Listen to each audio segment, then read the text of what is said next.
Chapter 49.2. Then, when did he catch on? For now, I just lowered my head immediately. I apologize.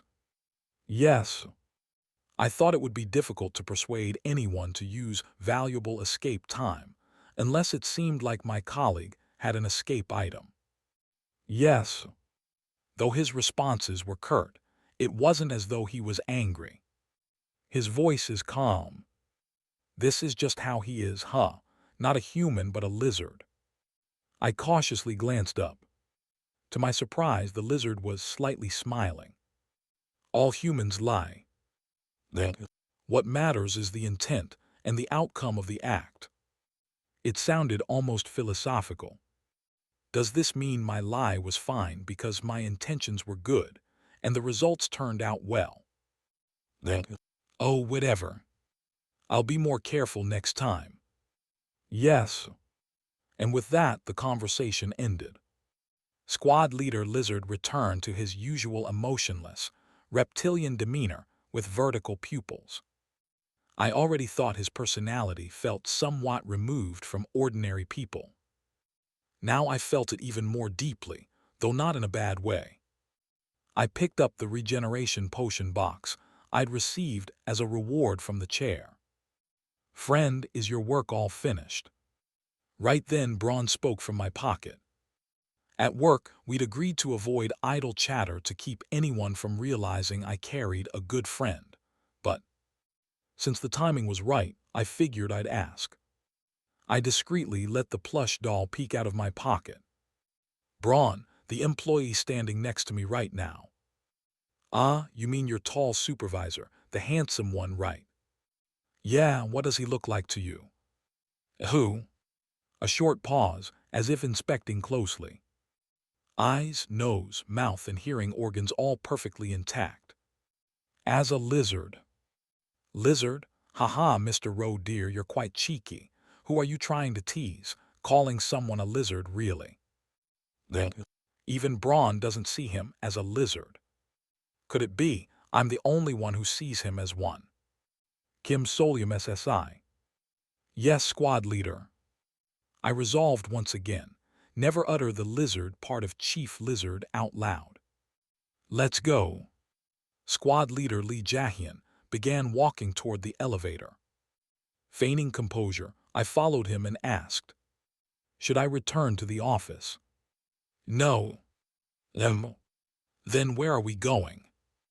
We're heading to a restricted area accessible only to supervisors and above. I'll explain how to use it. It's here. In this company, the higher an employee's rank, the more privileges they gain.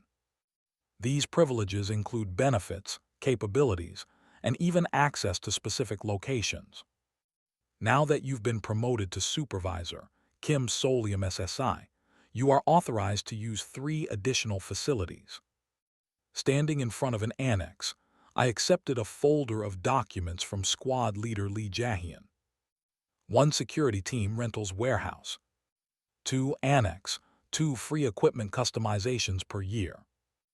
3 Fox counseling office.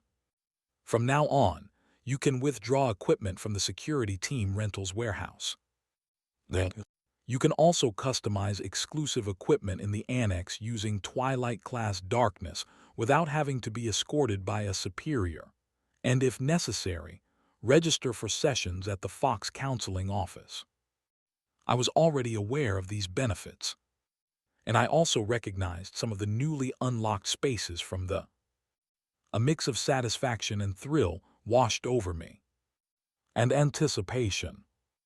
There are more ways to survive in this insane world now. But everything comes with its drawbacks. Better treatment implies greater expectations from employees. And in this company, danger. In a corporation that deals with ghost stories, areas accessible only to high-ranking staff often imply risks that civilians cannot handle. Just like this.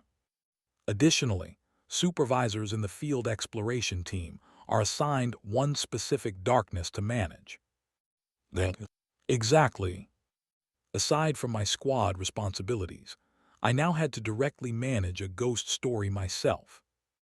Although management is generally done collectively by a squad, the primary responsibility falls on the individual employee.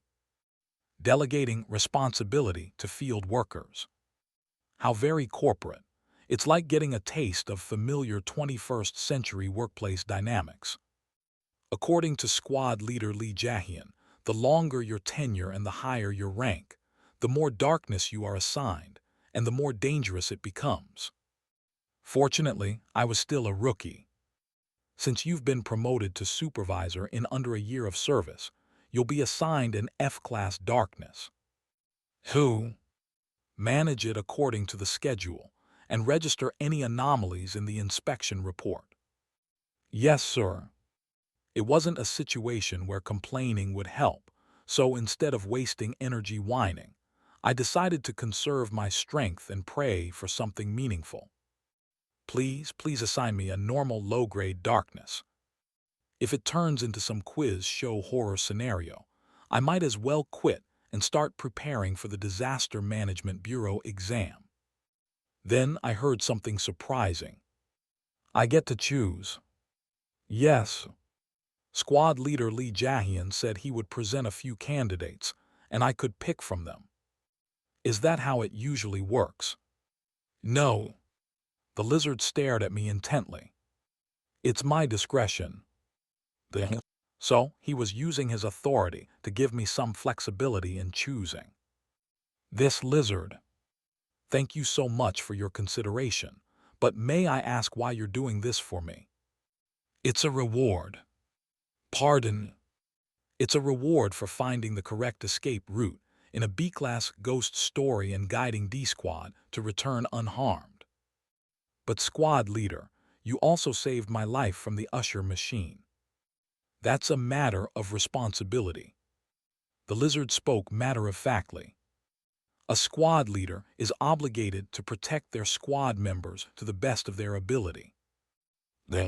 Wow, a genuinely good boss, right? I was almost moved. If I were a fresh graduate just starting out, I might have postponed my resignation plans for at least a month. No wonder Assistant Manager Yoon Hage and Supervisor Park Min-seong always try to speak well of our squad leader, even when they seem exasperated. Even I felt a vague sense of wanting to do my best under this leadership. Still, thank you. Yes. After bowing my head slightly, I followed the lizard to the isolation chamber for the F-class darkness. It wasn't a scenario I had anticipated, but it was shaping up to be a very favorable one. If I handle this well, it might even turn out to be a win. There was an open-source wiki. What did that mean? It meant that since various creators contributed while adhering to the rules, the grading criteria for darkness could vary slightly depending on the source. Even within the F-class category, there can be items with incredible potential. As long as you know the correct way to handle them, that is. And through I already knew how to handle these. If the darkness in front of me was one of those documented in the records. These are the 3 F-class darknesses. I looked up. Before me were 3 objects. An old teddy bear. 2 black cards. A model airplane. I know all 3. Jackpot. Ah, what a shabby and unsightly doll. Braun muttered in a tone that hinted at some displeasure. Was the influence of the good friend causing him to be wary of the doll? Well, the time has come to make your choice, Mr. Roe dear. I hesitated briefly, considering my options. Then I reached out my hand. Sir, I will take responsibility for this darkness. Rose back. Yeah, did you get your regeneration potion safely? Yes. As I returned to the office, I greeted my superiors who had already finished their lunch and were lounging around. However, their expressions stiffened as they noticed the translucent, reinforced plastic box in my hands. They immediately sat up straight. Wait, is that your assigned darkness, Ro? Yes, that's correct. I lifted the transport box to show its contents. Inside, 2 black cards clicked softly. It was the F-class darkness I had chosen. == Dark Exploration Record / Ghost Story. The Dilemma. A ghost story featured in Daydream Inc. Identification code QTURWF 2073. 2 plain black cards, 60 wide and 110 tall. When the owner flips these cards at midnight, images appear on the front. These images are randomly chosen themes from the major arcanas of tarot. Events depicted on the cards will come true in the future. == Although it was a low-grade darkness, small and portable enough to be managed by a single employee. It was, in fact, the most dangerous and unpredictable of the 3 options I had been given, because it dealt with the future. My superiors, recognizing this, wore grave expressions. That's a bit harsh for a rookie. Exactly, don't they usually assign something easier? When I was a rookie, I got a radio. You saw it on your first day too, didn't you, Ro? That one ended up being downgraded to Twilight class. Even. That radio. So it was managed by Supervisor Park, huh? No wonder it was left so openly in the office. Supervisor Park spoke with some concern. Maybe they have high expectations because you're doing so well, Ro. Oh, squad leader. Chief Lizard, who had just entered the office, turned his head at the sound of his name. You mentioned letting Ro choose his darkness directly. When was that supposed to happen? Has it already happened? 20 minutes ago. It was chosen 20 minutes ago. My superiors turned to me. Ro. Yes. You picked that from the options the squad leader gave you. Yes. I nodded without expression. They're offering overtime pay. This darkness requires regular nighttime management, you see.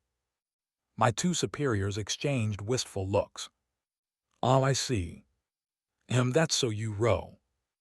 And just like that, they regained their calm. Where is my reputation even headed? Should I be happy that my character profile is developing so successfully? Sniffle. Holding back tears, I turned on my computer. Are you registering it now? Yes, I'm entering my employee ID.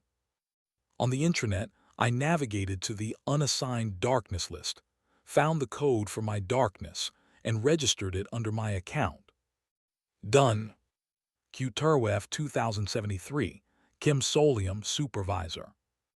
And with that, I officially had my own assigned darkness. Even if it's F-class, it's still a supernatural phenomenon. Be careful when managing it.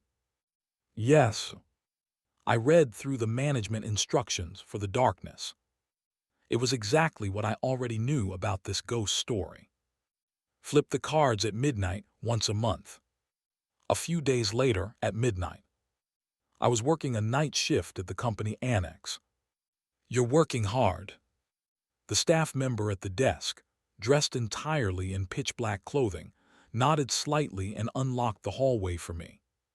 Following the path, I reached the designated door and opened it. Well, here it is. 2 black cards lay before me, my task for the night. Carefully, I stepped into the room, closed the heavy metal door behind me, and approached the card storage case. I retrieved the dilemma and placed the cards face down on the circular table provided in the room. Are you doing a reading? Occult verification was always a favorite on talk shows.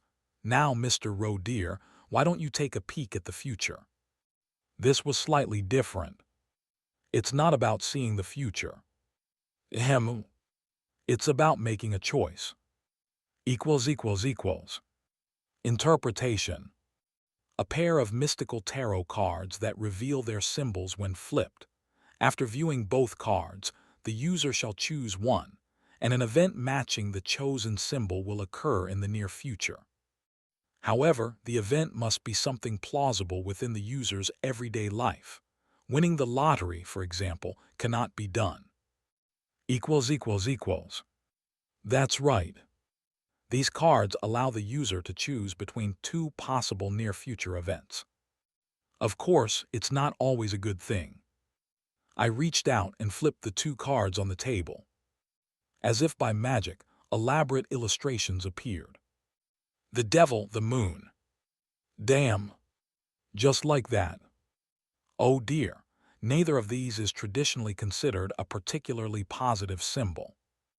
Well, depending on the context, they don't necessarily have entirely negative meanings either, but overall, they do lean that way.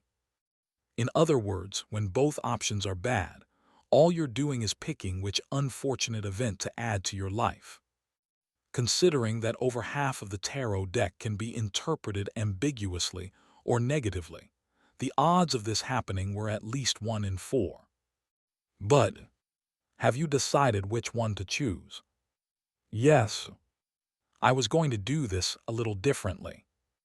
I moved around to the opposite side of the table. This way, naturally. From the opposite side, the cards appeared upside down. If I picked up a card in this position, oh, reversed orientation. I looked at the card I had drawn, now upside down. They say you should never do this during a proper reading. As expected of an F-class darkness, its power wasn't overwhelming, and it had plenty of loopholes that allowed for tricks like this. Even if the trick fails, it usually just reverts back to being a plain black card. So I decided to give it a shot, and it seemed to have worked out. Now the card I chose was the moon, the symbol of confusion. I stared at the reversed moon card, with a pale yellow full moon hanging upside down. The moon typically represents mystery and uncertainty. In the absence of the sun, vague shapes and doubts grow under the moonlight, eventually giving way to madness. However, reversed, it suggests the opposite, doesn't it? So something becomes clear. Quite promising, the resolution of uncertainty. Doesn't that bring peace of mind? Agreed. In this insane world of ghost stories, where it's hard to see even a step ahead, anything certain is welcome. Is that the end? That's it. I carefully placed the cards back where they belonged. Readings were done only once per month. This means the event will happen sometime this month. While the scope of events is clearly limited to everyday occurrences, my everyday involves working at a ghost story company. In that sense, it might actually be quite helpful for survival. Even if it's not, locking in at least one slightly positive outcome for the future isn't a bad thing. Having an assigned ghost story that's more of an asset than a burden isn't so bad. I decided not to get too greedy. Thud. A sound came from outside. This was the annex. It's where relatively safe darknesses were stored, mostly Twilight class, occasionally F-class as well. But in the end, they're all still ghost stories. Thud. Occasionally. Very occasionally, if a management failure results in an unexpected incident, people can die. Easily. I stood in front of the iron door. How far away is that sound coming from? Should I wait here or... BOOM. I immediately opened the heavy iron door and ran. It definitely sounded like something had exploded. The odds of survival are higher if I run out of here rather than being trapped inside. I sprinted toward the entrance, intending to escape through the main door, but the floor was already partially destroyed. Oh dear, what a mess this is. A flood of wild possibilities raced through my mind. But then I saw someone standing in the middle of the broken lobby floor, their foot firmly pinning down something shattered. It was the black-clad staff member from the front desk. Judging by their stance and the way they seemed to have subdued the darkness, they must be a security team member. The situation already seemed resolved. The sounds I had heard earlier must have been the noise created while the security team handled the situation. So they don't just let anyone sit at the annex front desk. I hesitated, then spoke from about 4 meters away. Is there anything I can help with? The black-clad staff member shook their head. Thank goodness. I'd better get out of here quickly. Well then, I'll be on my way. The staff member looked at me briefly, then reached over to the desk and picked up something. A post-it note. Have a good evening. So they're surprisingly sociable, huh? Thank you. I bowed politely. The entirely black-clad desk worker gave me a slight nod in return and stepped back to sit down at their desk. The shattered fragments of what appeared to be the medium of the darkness, likely some kind of glass, sparkled on the broken floor. In the reflection of the shards, I briefly noticed the shadow of the staff member's leg twist unnaturally, making their foot appear like a cloven hoof, and then return to a normal human form. Phew. Let's not dwell on it. Avoiding eye contact with anything, I exited the annex. This is just unbelievable. These bizarre incidents feel so routine. I guess fixing one positive daily event into my life was a good call. Life was tough and exhausting, but it felt like I was managing to navigate through it somehow, and that gave me a bit of comfort. Come to think of it, I once communicated in writing just like that desk staff did. Have a nice day. It was during a face-to-face transaction on a second-hand market where I sold cursed food for 40 million won. I even communicated in writing to hide my voice back then. I'd sold the churros given to me by the Blue Dragon mascot from that theme park. I still have one more bag of those churros.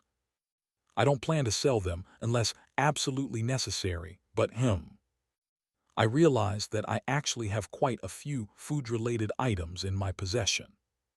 My inventory wasn't bad.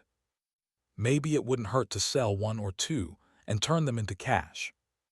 If someone's still looking for them, that is. Since the thought struck me, I decided to check Salmon Market. To my surprise, another post had been uploaded. Buying food from paranormal phenomena. For research purposes. Strong preference for food originating from fracture-sanctioned phenomena, according to the Supernatural Disaster Management Bureau's classification. 40. This guy doesn't get tired of trying, huh? La at this point, getting scammed is on this RTRD writ. If they've already used the previous churros for research. I send a message. Blue friend, hello sir, I've secured more food. Would you be interested by any chance? And so, 2 days later on the weekend. Once again, I found myself waiting for a second-hand market transaction partner at Exit 5 of Gwanghwamun Station. Trust really is important in business, huh? Because I had met their expectations last time. This time they set up a meeting with no fuss or unnecessary questions. In fact, they were already waiting for me at the exit. Like last time, they were dressed in dark clothing, complete with a hat and mask. I recognized them by the drink box they were holding. Well, I was dressed similarly, so I couldn't exactly judge. Hello.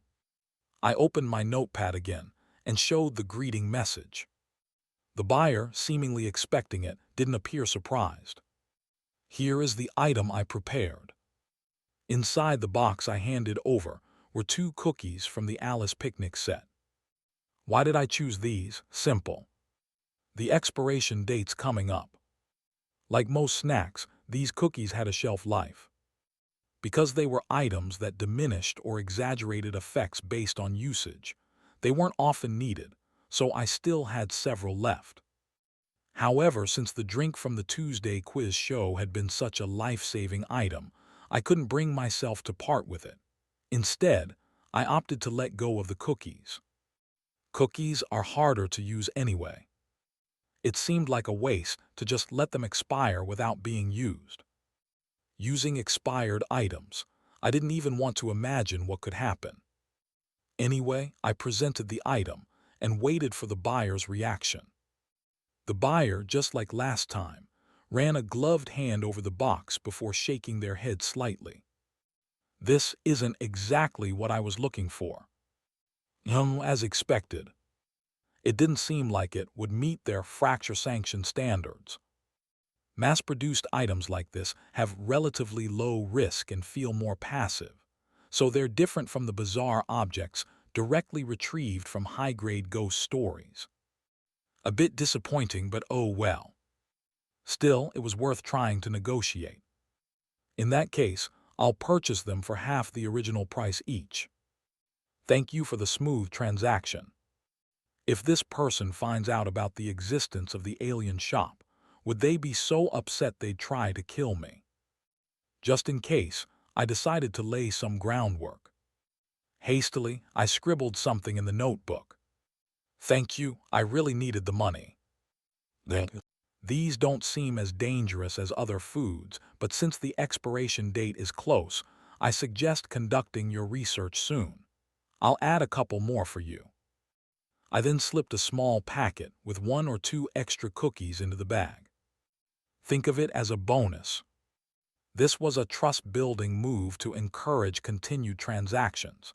It was supposed to be for negotiations, but it came in handy here. At this point, I felt like I was an exceptionally considerate second-hand seller. In a ghost story world, even more so. As I was about to leave, holding the cash-filled drink box handed to me by the buyer, their voice called out to me. Excuse me. How do you acquire things like this? I'm afraid I can't tell you. My apologies. That should suffice. It's a platform for trading supernatural items. Everyone has their stories. Better to let their imagination fill in the blanks. The alien shop is one of those places where, unless you've seen the ad for it yourself, it just redirects to a non-existent page. I was preparing to bolt if they pressed further, but instead, the buyer pulled a pen from their pocket and wrote something on my notebook. If you ever find yourself in danger, contact this number. Then bye. The buyer left and I looked at the note. 17-17-82-82-42. This is a government number. It was a direct emergency assistance hotline for the Disaster Management Bureau. In short, the ghost story equivalent of 911. So they were connected to the government. No wonder they used the terminology commonly associated with the Bureau. I shrugged and carefully secured the cash and the notepad. Daydream Inc., being the awful mega-conglomerate that it was, had a notoriously bad relationship with the government.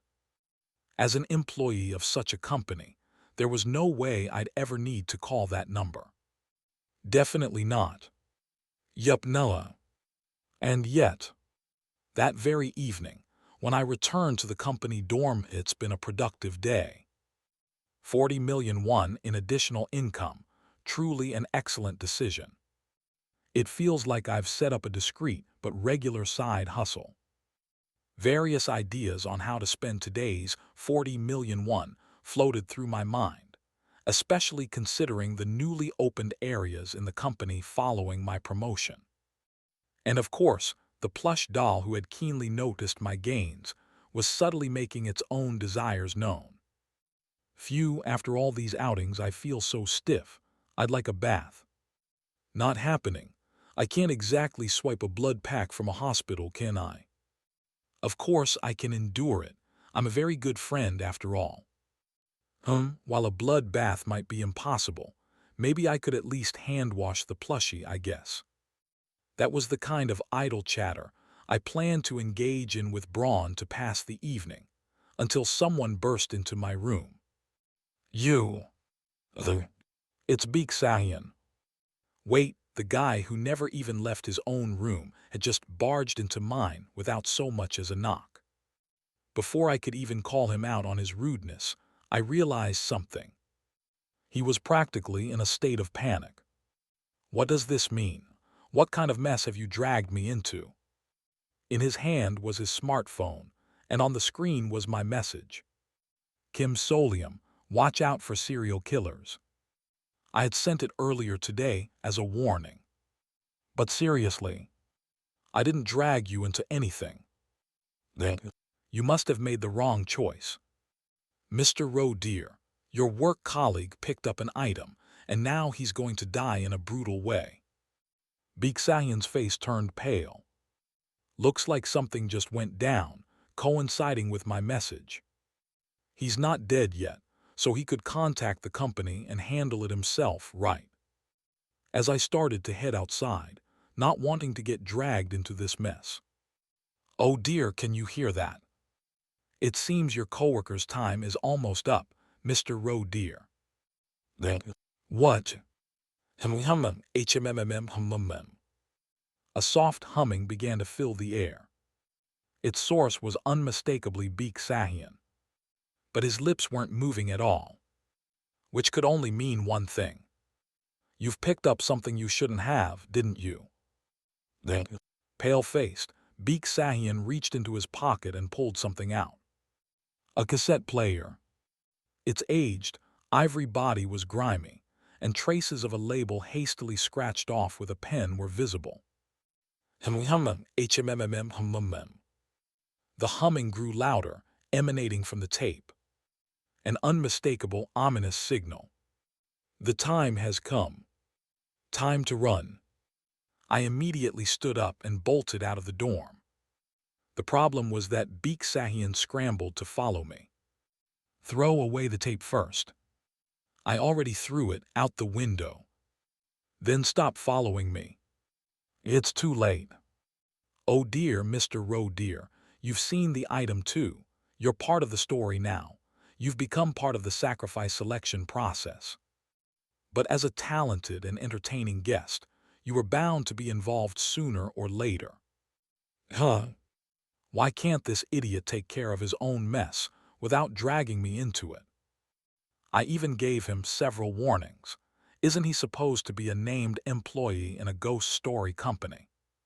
Frustration boiled in my chest, but there wasn't time to vent. I just ran faster. First, let's put some physical distance between us. As long as I hadn't fully fallen into the creepypasta's grasp, creating some space might help. I sprinted as far from the company dorm as I could, heading toward the bus stop. As soon as a bus arrived, I hopped on. Beep! The sound of my transportation card being scanned was followed by another beep from behind me. Beeksahian. Why is this lunatic following me? Doesn't he have even a shred of conscience to let the person who warned him avoid being dragged into this? Actually, no, he's a complete sociopath. Anyway, the bus doors closed, and we departed without incident. The humming was no longer audible. I moved to the very back of the bus and sat next to the emergency hammer for breaking the window, just in case. Beeksahian hesitated before sitting nearby. Then, it wasn't rush hour, nor was it lunchtime, so there were only a few passengers, 2 or 3 seated at the front. After glancing around nervously, Beeksahian lowered his voice and asked, clearly unsettled, "Hey, you, how did you even know to send those messages?" You. We agreed to drop formality, no, I mean, right, supervisor. How on earth did you know, sir? How I know isn't the issue here. Holding back my frustration, I replied while watching Beeksahian's nervous expression. What matters is how you ended up with that thing. Then, if he kept his mouth shut, I was planning to get off at the next stop, grab a taxi, and ditch him. Maybe even throw him out of the cab to make sure he couldn't follow me. But as if he could sense my irritation, Beeksahian finally opened his mouth. It was something I had at home. At home. It was passed down from a relative. They told me to use it if I ever wanted to reverse a dire situation, so I've been carrying it around. Ah, a classic trick. An heirloom thought to symbolize protection turns out to be a cursed item.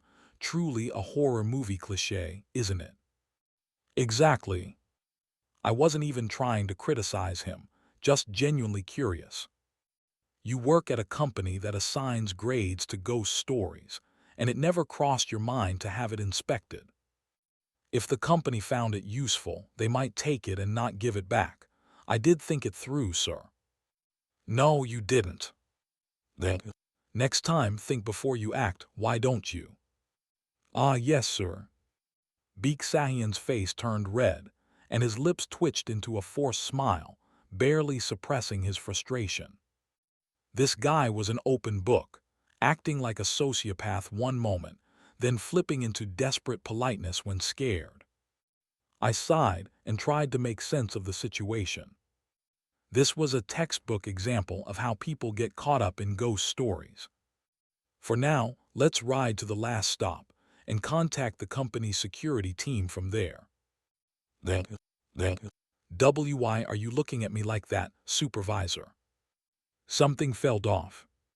City bus stops are usually no more than 3 minutes apart. But this bus, why was it still driving nonstop? Goodness, it's caught up to us. I looked out the window. Fog was rolling in. The clean, four-lane streets of Seoul we had been traveling on were shifting into winding, unpaved roads. I stood up from my seat. The passengers in the front rows had disappeared.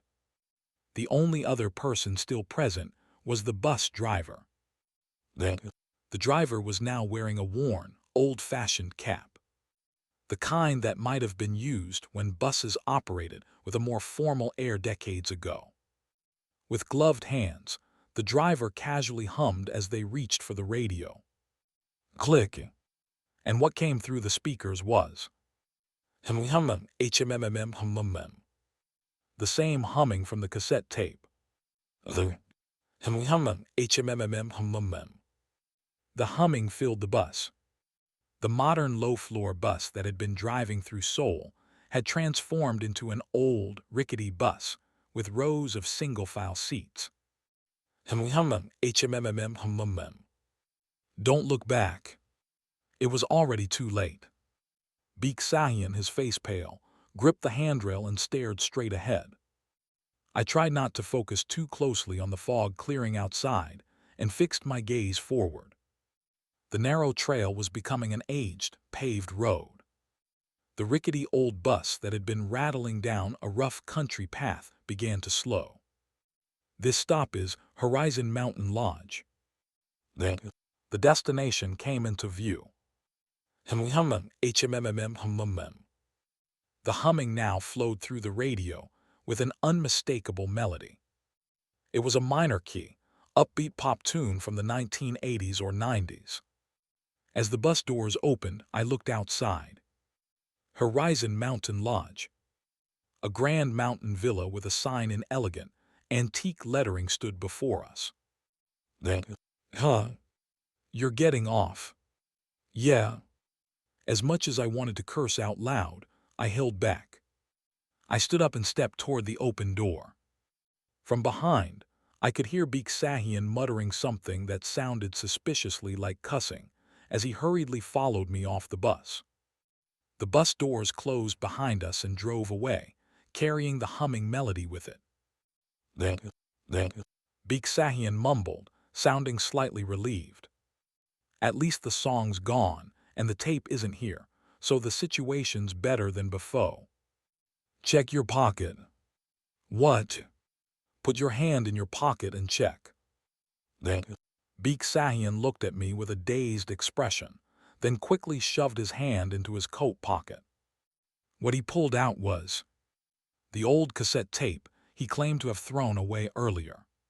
The Beak Sahian moved to toss the cassette again, but I grabbed his arm and stopped him. It's too late. You might as well get ready to go in. Go in we. Over there. I pointed toward Horizon Mountain Lodge. Now that we'd come this far, running away was useless. All it would do was waste energy and leave us crawling back to this, story's focal location, after a series of needless struggles. We might as well go in and try to figure out the situation early. Mr. Roe dear, you move as if you already know what's going to happen. Could it be that you recognize this story? Braun, picking up on how much I knew about paranormal phenomena, prattled on. And he was right. Yeah. The keywords were all there. Serial killer. A lure involving a mode of transportation. An object cursed to return to its owner's pocket, no matter what. And I lifted my head to look at the destination. Horizon Mountain Lodge. == Dark Exploration Record/Ghost Story. And then there was one. A ghost story featured in Disaster Management Bureau Identification Code 1489 SIA 1991, Kota, Inus 84. A tale of individuals being murdered one by a serial killer in an isolated, suspicious location. A variation of the classic closed circle mystery novel and B-grade slasher movie. It is a crutch-sanctioned disaster, which can be sealed with the presence of 9 people. Every 4 years, the Disaster Management Bureau recruits or drafts participants to contain it. This ghost story's identity was something I inferred through the same process I'd used countless times in my recent work experience. But this time, there was a critical difference. The affiliation. This wasn't a darkness from Daydream Inc. It was a ghost story isolated by the government, or one to be isolated in the future.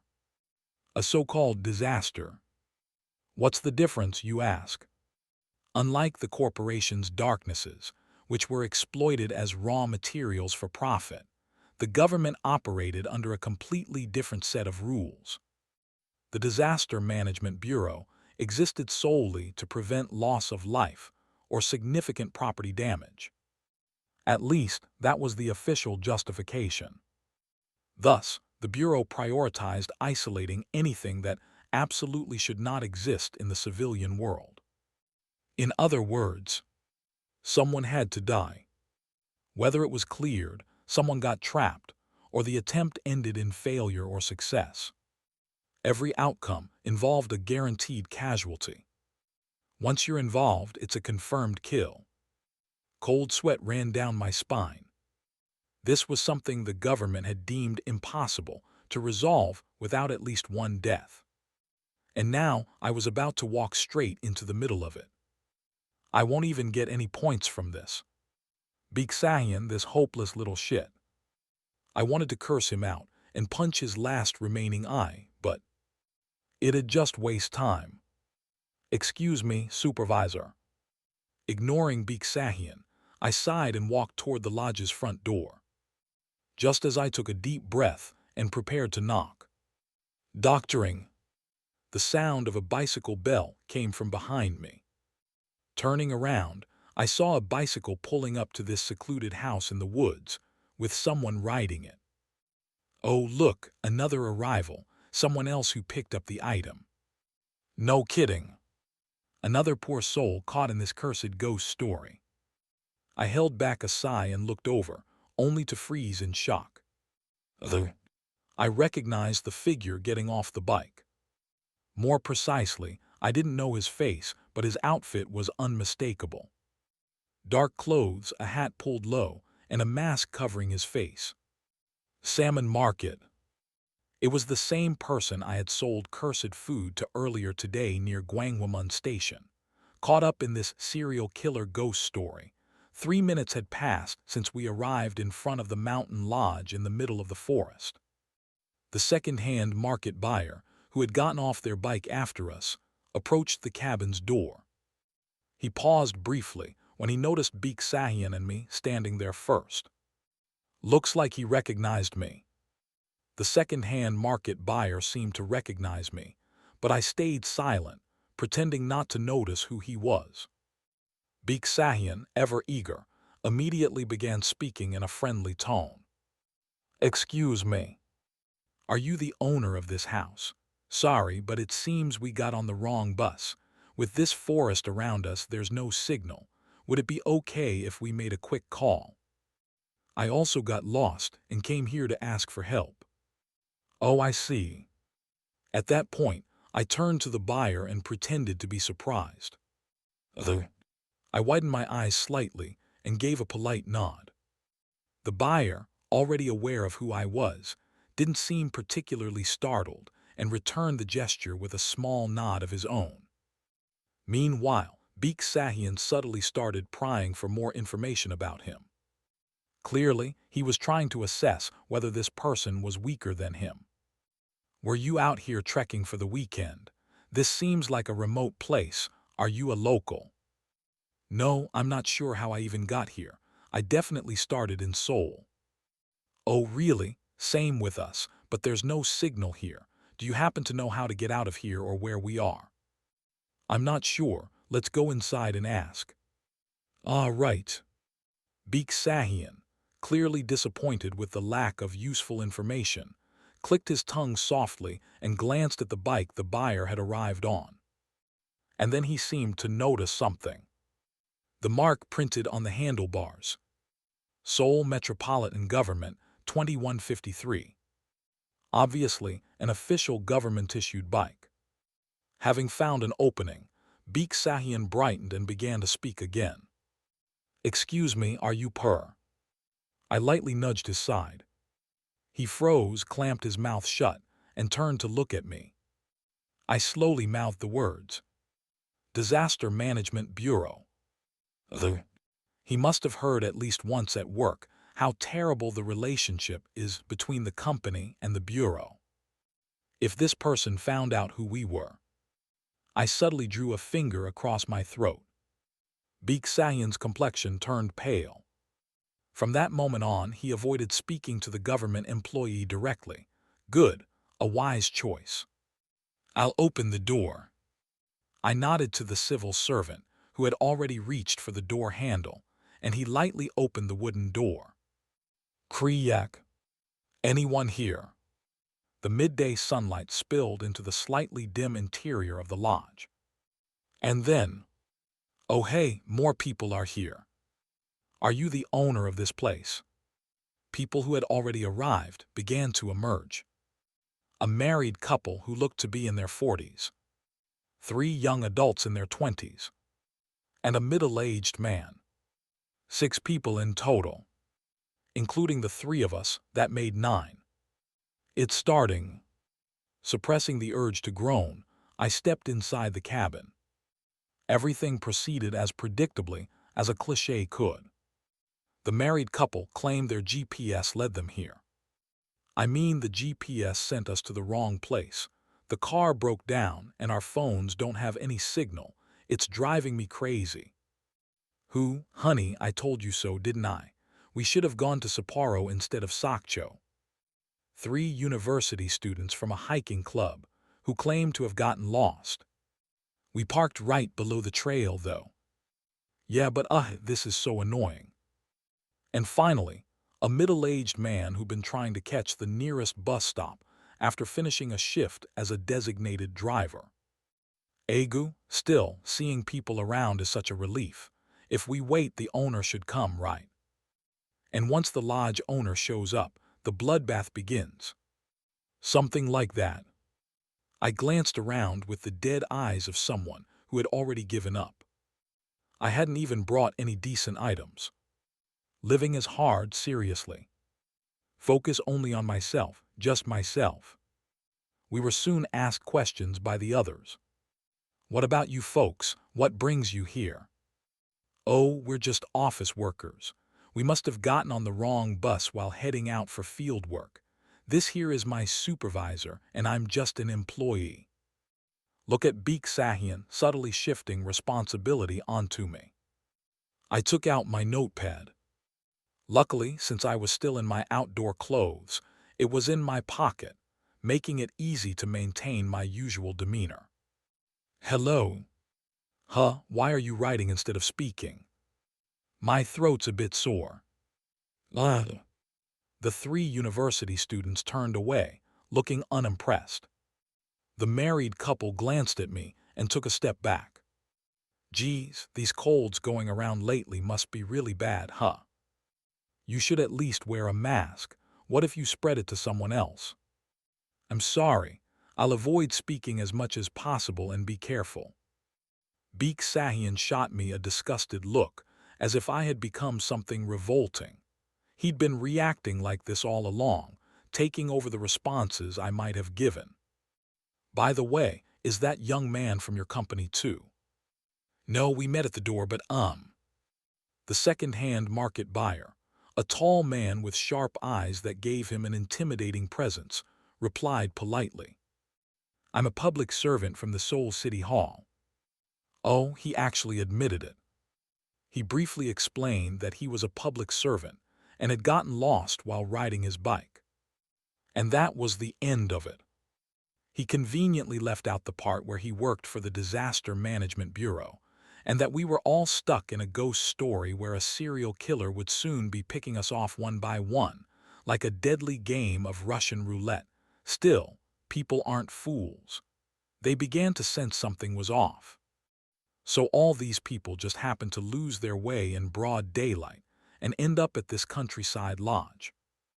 Maybe we've been bewitched or something. Hey, don't say such unlucky things. The more people there are, the braver they get. Even while bringing up ghosts, the group began glancing around the room like it was some kind of curiosity show. Come to think of it, this place looks pretty fancy, doesn't it? Like one of those mansions rich families had in every neighborhood back when we were kids.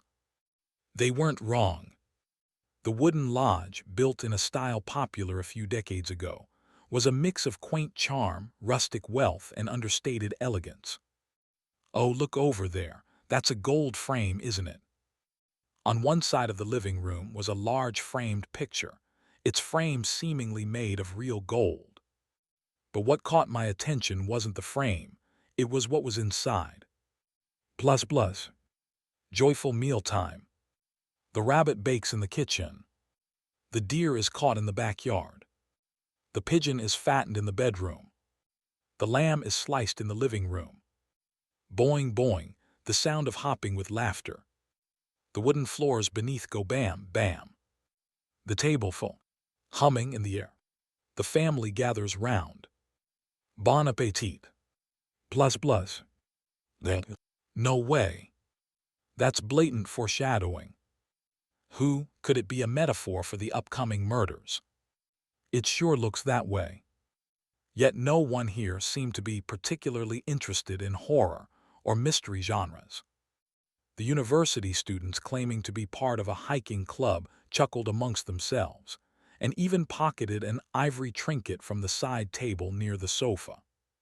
Oh, if one of them ends up being the first body tomorrow, I wouldn't be surprised. Just as I thought that. Clunk. There was a sound from the kitchen at the back. The shadow of the back door swinging open fell across the room. And then a figure slowly stepped through the open door. The person, cloaked in an old, tattered hoodie with their face hidden and body hunched, greeted us. Good afternoon, visitors of the lodge.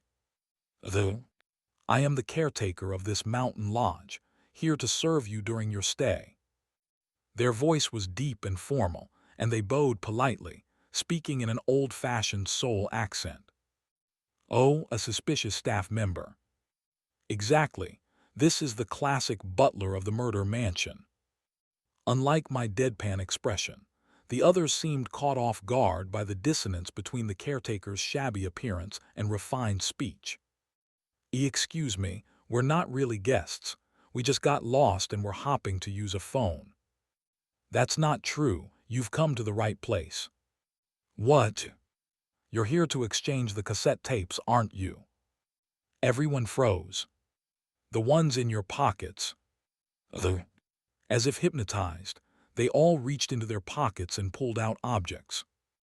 They were all holding old ivory-colored cassette tapes, with the titles scrawled out, just like Beek Sahian's. That. How does everyone have those? The master of this lodge was a very wealthy man. During his lifetime, he distributed those cassette tapes far and wide. The group flinched, and he made a promise. What kind of promise? If you visit my lodge with one of these cassette tapes, I shall trade it for anything I possess. That was his promise. And even in death, that promise remains valid. An inheritance exchange. What a tempting bait. Very obviously bait. Or maybe it's so obvious that it works too well. Money has that certain magical power, after all. Even as they laughed nervously, everyone's eyes reflexively darted to the display cases full of gold and Celadon treasures. The middle-aged man let out a booming laugh, half-jokingly grabbing the golden frame as if testing his luck. So can I just take whatever I want like this? The lodge caretaker responded smoothly and politely. Of course. However, you will only be able to take it with you after 3 days. What? As expected. Equals. Entrants are promised significant monetary rewards if they stay within the disaster for a designated period. The designated period can range from a maximum of 1 week to a minimum of 12 hours, tailored to the entrant's capacity to endure for the promised reward. Equals. We give you 3 days to deliberate so you won't waste your one and only opportunity to exchange. I don't need time to think. Then you may leave now. However, the exchange will no longer be possible. The married couple clamped their mouths shut. It seemed the thought of leaving behind free money was too bitter to swallow. One of the student hikers in the group raised their hand from the back. Excuse me, so can we ask for something outrageous, like give me all the inheritance? That is possible. The hiker's playful tone vanished in an instant. Can I ask for ownership of the lodge itself? Yes. The group's expressions shifted. Now they want to believe. The uneasy chill in the air was gone, replaced with a sense of fortune, as if the kind of monetary windfall they'd only read about on the internet was suddenly within reach.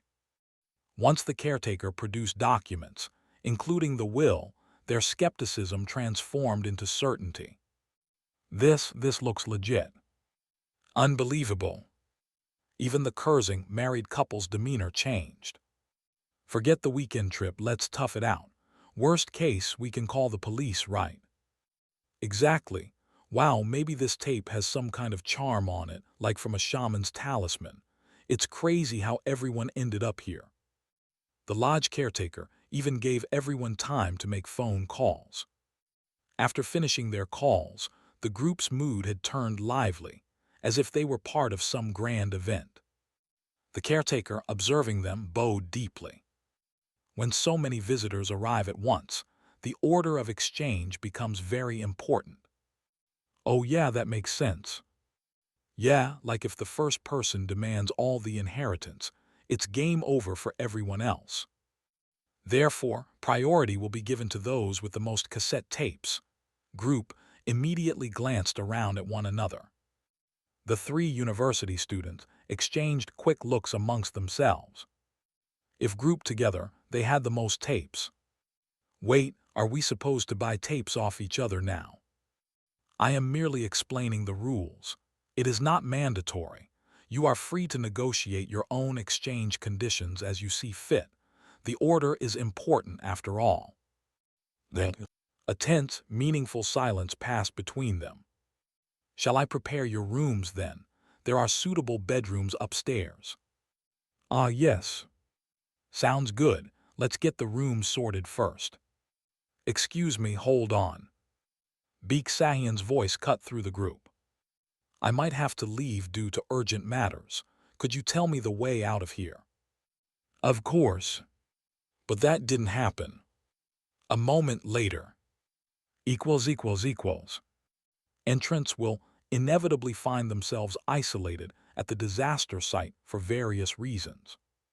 The most common would be due to abnormal weather conditions such as typhoons, heavy snowfall, or landslides. Equals. A torrential downpour has caused a landslide outside, burying the roads. Thankfully, the electricity remains functional, so your stay will be unaffected. Then, Beek Sahian turned to me with an expression that practically screamed, "We're fucked." Exactly. I shrugged.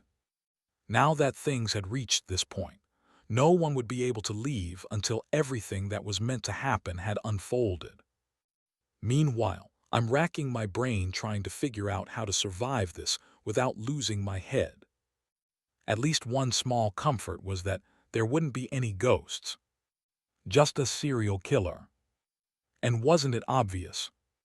Every horror movie and mystery novel loves to use this twist, and ghost stories are no different. The killer, one entrant, will take on a special role within the narrative, embodying the predator archetype, is among us, and this individual is often referred to as the serial killer. I've got to find and avoid the person who would become the killer. This individual will firmly believe that they are inheriting the legendary murderer's legacy and undergo mental and physical transformation. Unless I could try a slightly different approach. As I stroked my chin, I noticed the civil servant quietly leaving the group. "I'll step outside to check the weather." "Go ahead." I followed the civil servant out to the veranda. The wind and rain were growing fierce, darkening the surroundings and splashing enough to dampen our clothes. The downpour seemed loud enough to mask any conversation. Carefully shielding my notepad from the rain, I showed him a message. "Excuse me, are you the person who bought the cookies? I'm wondering if I might have mistaken you for someone else." Fortunately, the civil servant didn't feign ignorance. "Yes, that's correct." But he looked me up and down, as if assessing me. I glanced around, pretending to check the area, and ensured no one was watching us before scribbling another note, this time with a tense expression. "I'm sorry, but is this some kind of strange situation?" "It's just odd that only people carrying cassette tapes got lost and ended up here. Do you think it's a ghost or something?" Considering that he already knew I had experience with paranormal phenomena, after all, I'd sold him food tied to ghost stories. This level of questioning shouldn't seem out of place. The real issue is whether he thinks I entered this place intentionally. I'd much rather be treated as an innocent civilian. Depending on his response, I'd decide how to position myself moving forward. Honestly, he's most likely to give a safe answer like "I'm not sure yet." "You are correct." "So direct." The civil servant hesitated briefly before asking me, "How did you come across the cassette tape?" "Actually, I don't have one myself. It's my colleague who has one. It gave me a bad feeling, so I told him to throw it away, but we ended up here anyway after getting on the bus."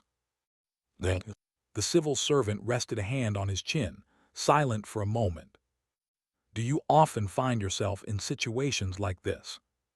I forced a sheepish smile, pretending to be awkward. "Sometimes." "I see." After another moment of hesitation, he continued, "I am, well, something like a government agent." He's telling me this much. Really, like a ghost hunting 7. "Yes." "Wow." The expression on his face screamed, "This is not the time to be impressed." "At any rate, this is indeed a supernatural phenomenon. Be cautious. As much as possible, stay close to me, or move in groups of at least 3 if it can't be avoided." Hold on. He's treating me like an even more harmless civilian than I expected. I wasn't sure why, but this was good. I quickly responded, "Thank you, but what about the others?" The civil servant answered firmly, "You don't need to worry about them." Would it be okay if I told my colleague?" "No." Heck. Glancing toward the living room, the civil servant lowered his voice and spoke softly, as if revealing a massive secret. Actually, actually, there is a killer among us. Oh, yeah. I already knew, of course, but I couldn't let that show. Feigning shock, I hastily scribbled another note. A killer, how do you know that, sir? This mountain lodge is no ordinary place. It's never been publicly disclosed, but similar incidents have occurred here multiple times. Guests were murdered by a killer. Ah, a storied, legendary site where nightmares of the past are recreated. Truly a fine preference. Now's not the time, Mr. Host. No matter how close you may be to someone, don't trust them. And under no circumstances should you open your door while alone in your room. Usually, isn't it the person who barricades themselves in a room who ends up dying first? Regardless, I felt I'd confirmed a few key facts about both the civil servant and this ghost story. Thank you. After expressing my gratitude and bidding him good night, I left the veranda. I felt a bit more at ease as I headed to my assigned room. I had made up my mind about what to do. I began inspecting the room. I was looking for something specific. A weapon, I see. Opening the wardrobe, I found two reasonably large, one-handed axes hanging as decorative pieces. It was terrifying and exhausting to carry, but there was no choice. Ah, this is going to be so very fun. Now that things had come to this, I might as well strike first. Gripping one of the axes, I made my decision. Serial killer, fine, let me have a go at it. This makes me want to play Among Us again. Side note. Hello everyone tilde. I've decided to put advanced chapters up for GSGW. All proceeds will go towards buying RAWs, maintaining and improving this website, and for my own further studies in Korean language and literature. You may unlock chapters through mythic points, but you're not obligated to unlock chapters just to read them. Chapters will still be unlocked according to schedule and will never be locked indefinitely. Each chapter's parts will be staggered a few hours in between, but one entire chapter will nonetheless be unlocked within the same day, EST. I'll try my very best to keep up a daily chapter schedule for as long as I can, though I might deviate a bit here and there if there's an emergency, or if I'm in severe need of a break, or if the crushing weight of my neglected thesis gets to me lol. Old schedule ESD. Full chapter posted at around 7 p.m. 10 p.m. New schedule ESD. If 2 parts, 8 m 6 p.m. If 3 parts, 8 m 1 p.m. 6 p.m. The schedule may change in the future. Always and forever grateful for everyone's support, Beek Sahian opened his eyes. Or rather, it would be more accurate to say that he hadn't slept a wink. Fucking hell. Ever since entering Horizon Mountain Lodge, his nerves had been on edge, searching for a way to leave this place alive and intact. Half of his efforts were spent trying to stay on Kim Solium's good side, carefully walking on eggshells to gauge the guy's mood. Son of a bitch. He felt no shame about it. It was necessary for survival. Even now, as he debated whether to visit Kim Solium's room, it was for the same reason. I need information, anything I can use. That lunatic definitely knew something. Beek Sahian was convinced he needed to extract that knowledge to secure a trump card for his survival. But was Kim Solium really a lunatic? More specifically, why had he saved him? Beek Sahian already knew the truth. There had been multiple opportunities at the exhibition for Kim Solium to kill him or use him as a scapegoat, but he hadn't. Sure, he had been messed with a few times, but in the end, no. He probably did it for fun. It's only because keeping me alive would make things more unpredictable and entertaining for that bastard. Beek Sahian jumped to that conclusion. He'd never encountered such a madman in his life before. Even so, I doubt he'd lie about something important. With a strange sort of faith, he opened his door. Something stood in front of it. The now darkened lodge was steeped in shadows, making it difficult to recognize the figure immediately. A man of similar height to himself. It was Kim Solium. Shit. Startled but strangely relieved. Better him than a stranger. At least Kim Solium wouldn't try to kill him. Hey. But as Beek Sahian's eyes adjusted to the dim light, he noticed something in Kim Solium's hand. An axe. What? An axe. He almost rubbed his one remaining eye in disbelief before a plausible explanation struck him. That's for self-defense against the killer, right?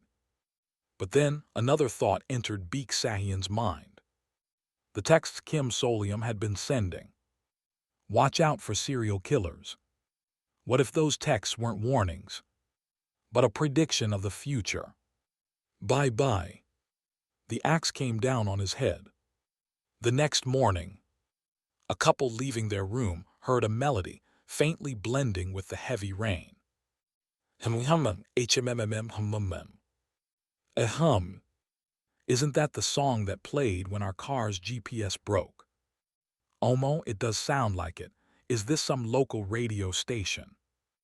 Breathing in the damp, eerie morning air, they held their cassette tape tightly like a treasure as they passed through the hallway to the kitchen. And then, they saw something stuffed into the kitchen hearth. It looked like someone had detonated fireworks and toys inside, charring the area completely black. The burnt remains. Among the dark red ashes, two stick-like objects jutted out, bent at odd angles. And at the end of those sticks, shoes. The sneakers were partially burned, still clinging to what used to be a person's feet. Lalik. Oh my God, is that a person? Egu, what is this? What's happening, Egu? The couple's screams of horror echoed through the lodge, quickly drawing the others downstairs. One by one, the others joined the chaos, their faces pale. What's going, ahhh? Gasp. The students, the middle-aged driver, no one was immune to the panic. One person, claiming earlier to have a sore throat and only communicating via notes, collapsed to the ground, his face drained of color. But weren't there two people who said they were office workers? No way. The couple pointed at the burned feet sticking out of the hearth. The young man who came with you, is it him, the one with the eye patch? The remaining office worker stared at the scorched sneakers, covering his mouth, and gave a small nod. AGH. Someone had died. A person they had talked to just yesterday. As the realization set in, cries and screams filled the room again. Call 119 right now. What the hell is this, Foog? I told you these old kitchens were dangerous. One small fire and look what happens. But in their hearts, a small voice whispered doubts. Was it really an accident? Could a fire burn only a person, leaving everything else untouched, and in such a horrific state? Could it be? Still in a state of panic, the group scrambled for their phones. And moments later, a collective chill ran down their spines. The phone isn't working. There's no dial tone. Where's the caretaker? Someone just died here. But the caretaker, who had promised to take good care of them, was nowhere to be found, as if he'd vanished into thin air.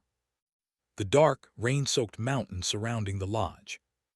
Inside the lodge, only the group and the humming remained.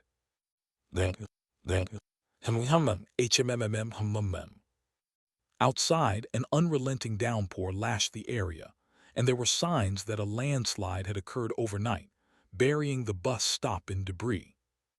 The road, it's completely buried. My car. That's when the group began to realize. Something was seriously wrong.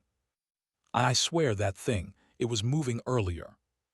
Then, near the hearth where the charred remains lay, a small, old analog cassette player emitted the humming sound. Hum. Click. One of the students switched off the cassette player and pulled something from inside it. A worn ivory-colored tape. The pale-faced office worker shakily pulled out his notebook, his trembling hands scribbling quickly. This looks like the cassette Beak Sahian had. Oh my God.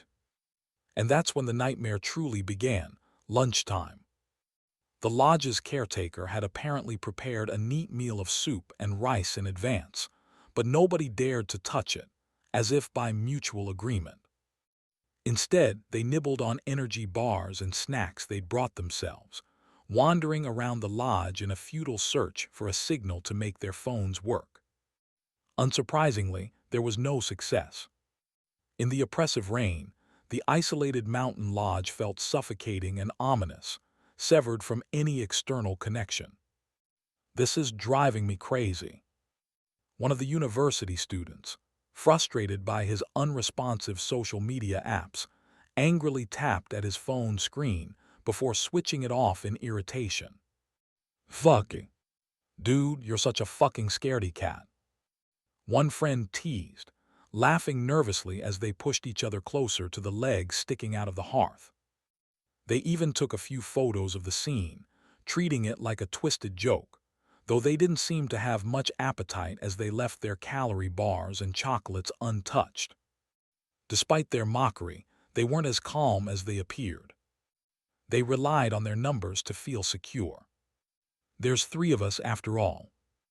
Even if someone tried to kill them," they reasoned, "no one would target a large group first. They'll go for someone alone or the stragglers." That thought seemed to put them somewhat at ease. "Hey." One student turned to chat with his friend, but a peanut-filled chocolate bar was suddenly extended in front of him. When he looked up, he saw the pale-faced office worker holding out his notebook.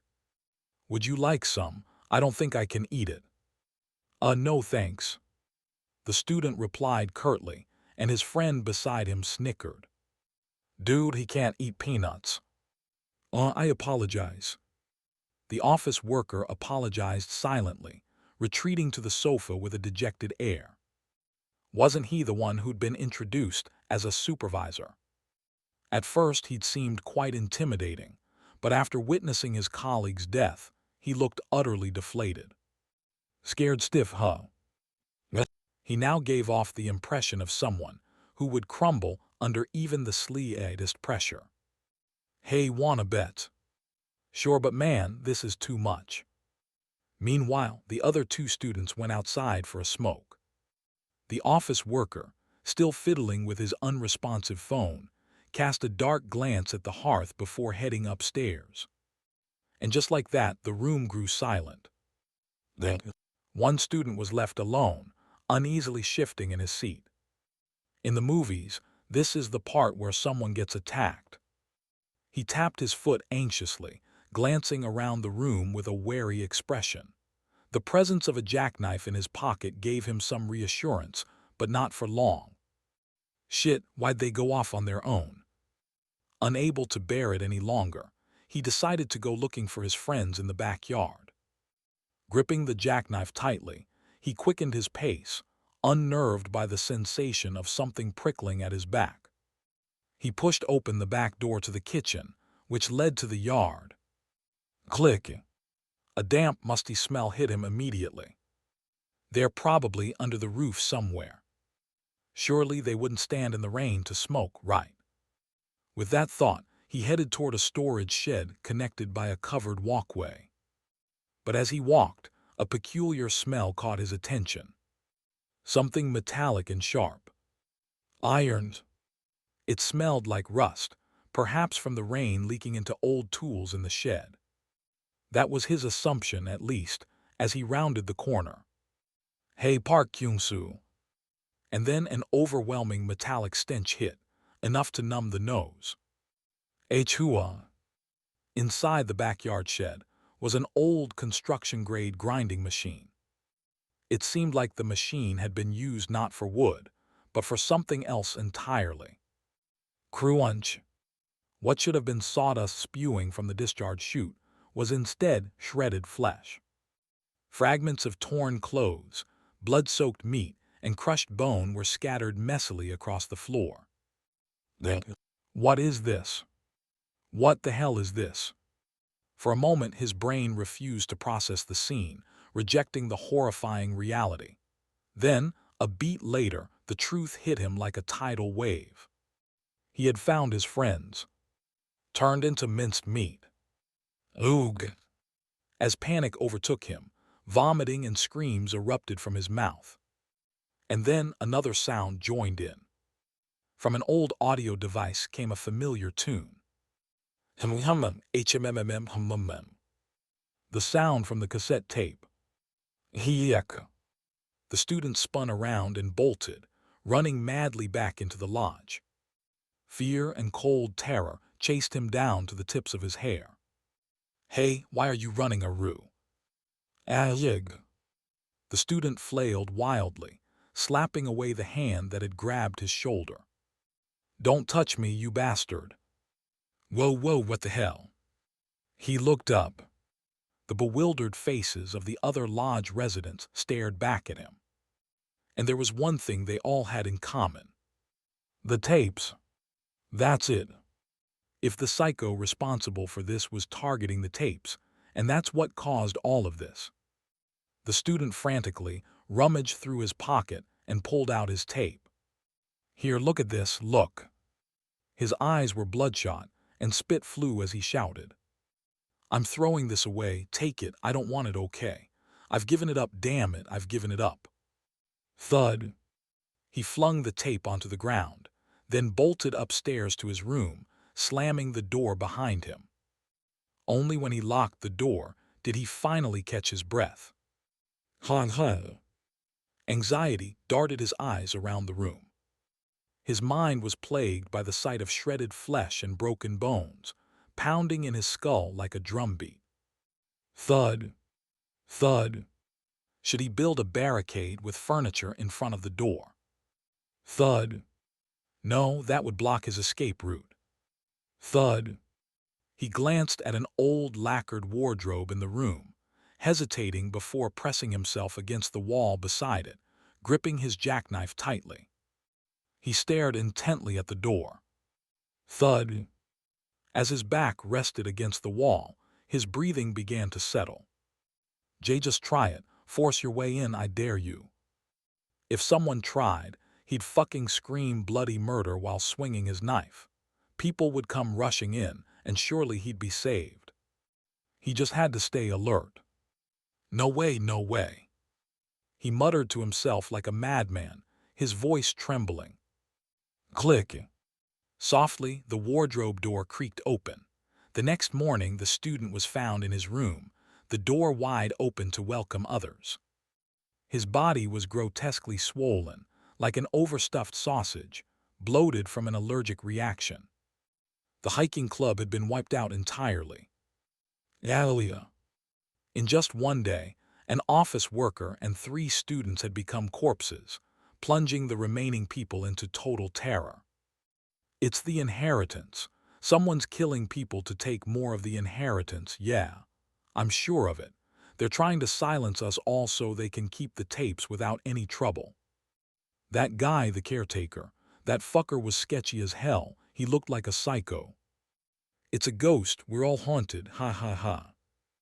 A middle-aged man shouted like a madman, then pushed past the others and ran outside. Arg! Ruyumbo! Thunder resounded at just the right moment. No, it wasn't just thunder. There was another sound mixed in. Boom. The W, what was that? Startled by the deafening noise, everyone turned toward the window. The civil servant murmured grimly. A landslide. The landslide had conveniently struck again. Swept away by the rushing debris, the deranged middle-aged man disappeared down the mountain slope. H. His screams faded as he was buried in the muddy earth below. Rumble boom. Thunder replaced the humming as it roared outside the lodge, lightning flickering across the stormy sky. Then, a suffocating silence hung over the frozen group of survivors. 4 people remained. Night 2. The couple, who had spent the day scouring the lodge for a way to contact the outside world, returned to their room, panting. They'd found no means of escape, but they had discovered something else. Ha ha. Fuck, shut the hell up and breathe quietly, you moron. Ayak.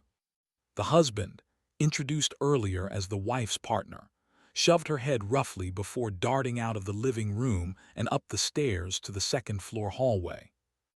As he ascended, someone cautiously exiting their room happened to meet his bloodshot gaze, startled. Hey you! He was calling out to the office worker, who had been communicating through written notes because of his sore throat. Startled, he quickly fumbled for his notebook to write something, but the man standing before him was faster, shaking something in his hand. This gold frame. It was the ornate golden picture frame that had been hanging in the living room.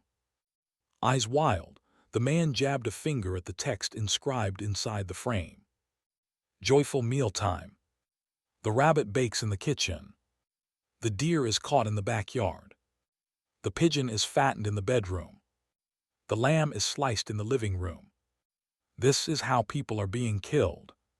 The man shouted, voice shaking as he pieced it together.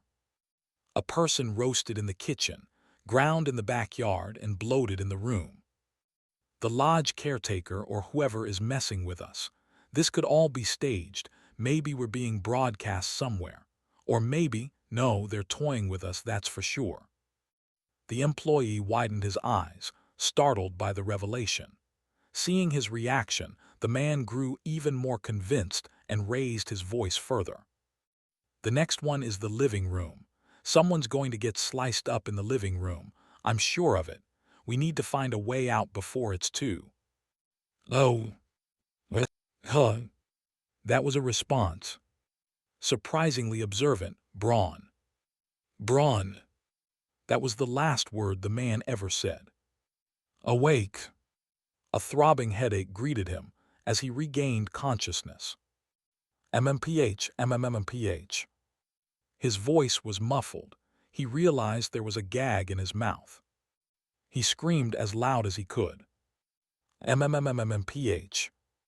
But the reason for his terror wasn't just the damp, moldy smell of the basement he found himself in, or the pitch-black darkness that made it impossible to see more than a few inches ahead. It was the severed head lying right next to his. Yes, just a head. MMPH.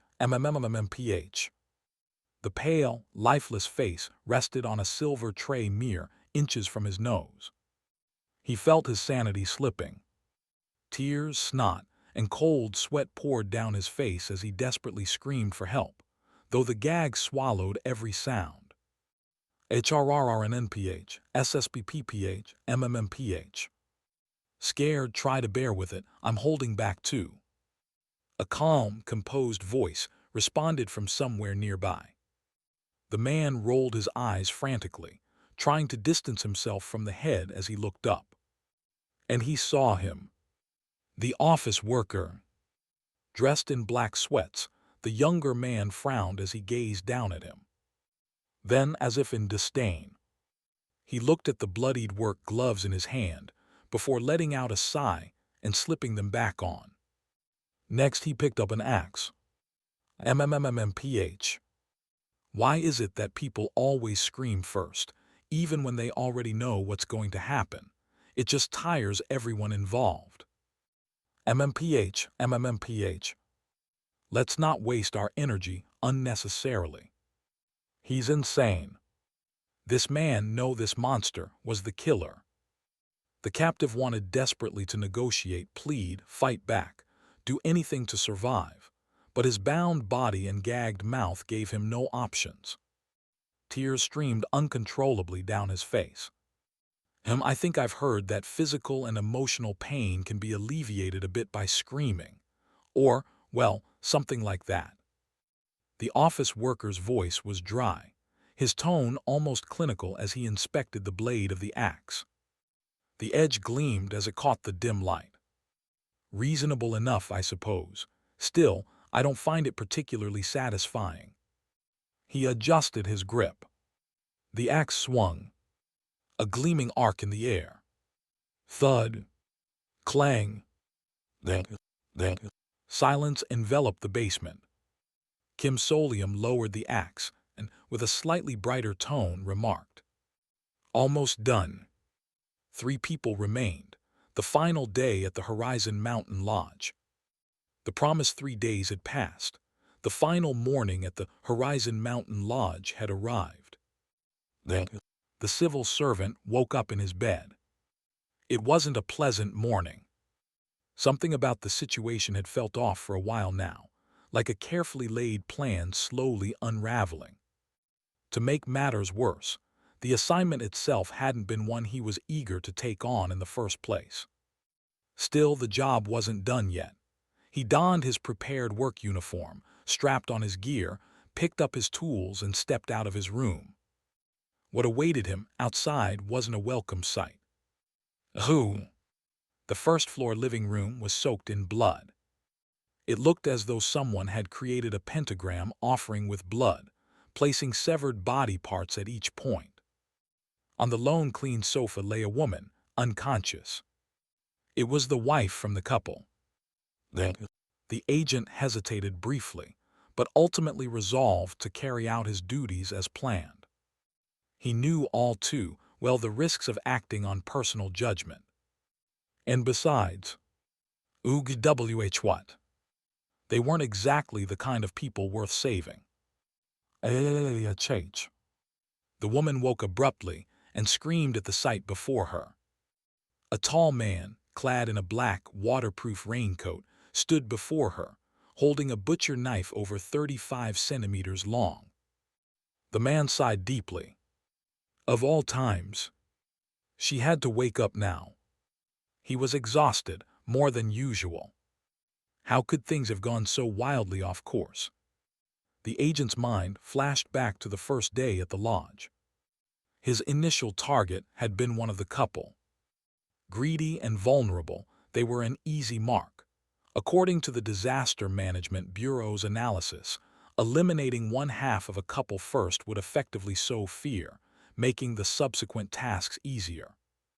Following the script embedded in his mind, he had planned to lure the target to the kitchen and bring the frame's ominous prophecy to life. "I'll burn that person in the stove." But someone had beaten him to it. The stove already contained a corpse. And not just any corpse, it had been left in a bizarrely grotesque state. His mind swam with confusion. The Disaster Management Bureau had ensured that he would be assigned the role of the serial killer, pre-assigning him the cassette tape as part of the disaster's framework. So how could there be another killer? At the time, he had dismissed it as the unpredictable nature of supernatural catastrophes. That was until lunchtime, when he stumbled upon the shredded remains of 2 students in the backyard. Then he had no choice but to quietly stow away the large hammer he had prepared in his wardrobe. By then he had realized the truth. Someone else had been preemptively killing the victims. It was maddening. And now, on the final day, someone had even gone so far as to set up this elaborate dismemberment scene. His head throbbed from the sheer absurdity of it all. Still, his tasks hadn't changed. Despite the chaos, he had to complete his duties step by step. That was the Bureau's way. His recollections came to an end as he looked down at his next victim. The woman's eyes were wide with fear, but she was too paralyzed to resist. He sighed, feeling the weight of his exhaustion, and raised the knife. At that moment, Agent 7. A voice interrupted him. He turned to see someone leaning casually against the second-floor railing, looking down at the living room. It was the office worker, the seller he had met through Salmon Market. "You don't have to kill her." Kim Solium looked down at him. This individual will firmly believe that they are inheriting the legendary murderer's legacy and undergo mental and physical transformation. In every way, the agent fit the description of a disaster-appointed serial killer. The black raincoat, the gleaming butcher knife, his appearance screamed killer. But Kim Solium knew better. Despite how he looks, he's someone you could reason with. "Are you certain, friend?" Yes, he's certain. Agents from the Disaster Management Bureau come prepared for these kinds of scenarios. For instance, like the holster barely visible beneath that civil servant's raincoat. Dark Exploration Records / Supernatural Disaster Management Bureau / items. Tether handler. A black holster-shaped equipment type item. When equipped, it grants resistance to supernatural mental disturbances of hollow sanction level or lower. Usage condition. Must be a grade 8 or higher official of the Supernatural Disaster Management Bureau. It was mental defense equipment. They wouldn't send agents unarmed into a disaster capable of transforming someone into a brainwashed serial killer. No way they'd send them in with a clear head.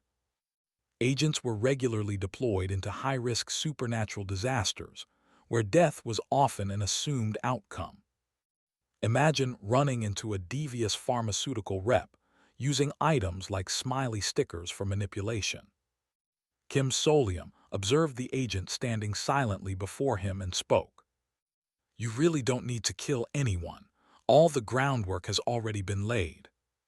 "Then I've already done everything." A moment of silence. "Are you saying you've killed them?" Well, it was true that this disaster wouldn't end without a series of murders.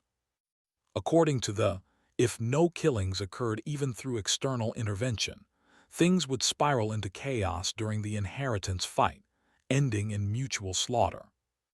That's why the disaster is designed for the agent to kill directly.